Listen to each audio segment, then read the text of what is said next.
Bonjour, alors ici on va apprendre à transformer un programme de calcul en expression littérale. C'est-à-dire écrire une expression littérale qui traduit le calcul qui est fait par le programme. Alors, un premier exemple. Un premier programme de calcul où on choisit un nombre, ensuite on le multiplie par 3 et on soustrait 4 au résultat. Alors la première étape dans ce genre d'exercice, c'est toujours choisir un nombre. Et quand on choisit un nombre, vu qu'on ne sait pas quelle valeur il a, on va l'appeler par une lettre. Et en général, on l'appelle x. Donc, quand tu choisis un nombre, tu écris tout simplement x. Ce nombre x, on le multiplie par 3. Donc ça veut dire qu'on va obtenir 3 fois x. Et 3 fois x, quand on écrit une expression littérale, ça s'écrit 3x, on enlève le signe de la multiplication. Et on nous dit, dernière étape, soustraire 4 au résultat. Donc on prend le 3x et on soustrait 4, ce qui nous donne 3x moins 4. Voilà, donc ça c'était un premier exemple simple de programme de calcul qui a été transformé en expression littérale. Ça veut dire quoi ?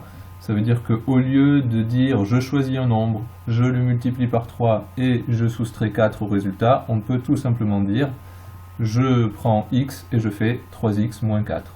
Je calcule 3x moins 4. Ok, donc ça c'était le premier exemple, on va en voir un deuxième. Donc programme de calcul, on choisit un nombre, ça de toute façon c'est toujours la première étape.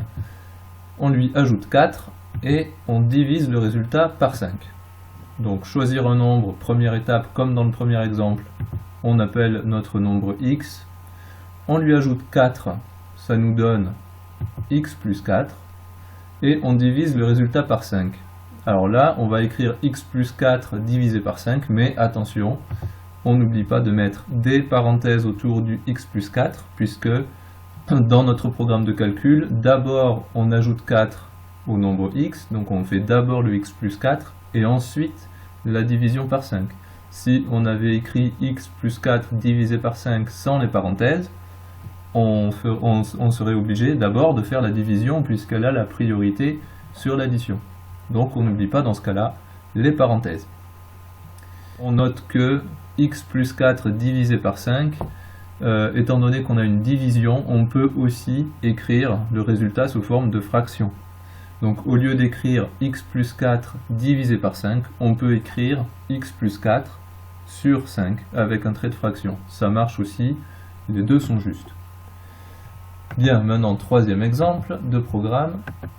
On choisit un nombre, comme toujours, on lui ajoute 3, on multiplie le résultat par le nombre de départ, c'est là qu'il y aura la petite difficulté de ce programme, et on soustrait 2 au résultat.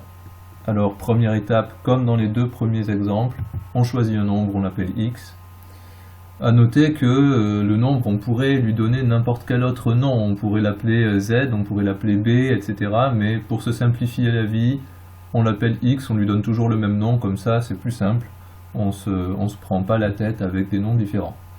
On lui ajoute 3, on sait faire ça, très bien, ça nous donne x plus 3. Maintenant, on multiplie le résultat par le nombre de départ. Ok, mais le nombre de départ, chez nous, c'est x.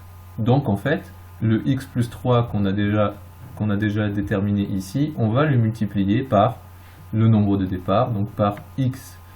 On va faire x fois x plus 3. Et encore une fois, comme on fait d'abord l'addition puis la multiplication, on n'oublie pas de mettre des parenthèses autour du x plus 3 et le x qui vient derrière la parenthèse.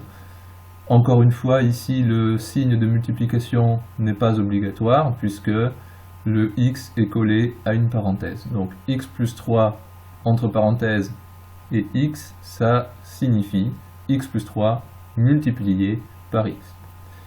Et enfin, on soustrait 2 au résultat, ce qui nous donne x plus 3 fois x, le tout moins 2.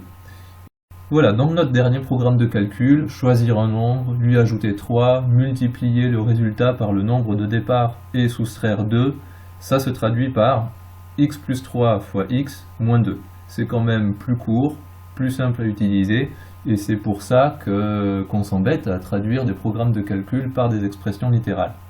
Dans des prochaines vidéos, on va voir comment on peut simplifier encore nos expressions littérales, parce que pour l'instant, x plus 3 fois x moins 2, c'est pas encore extrêmement facile à manipuler, mais ça sera l'objet d'une prochaine vidéo.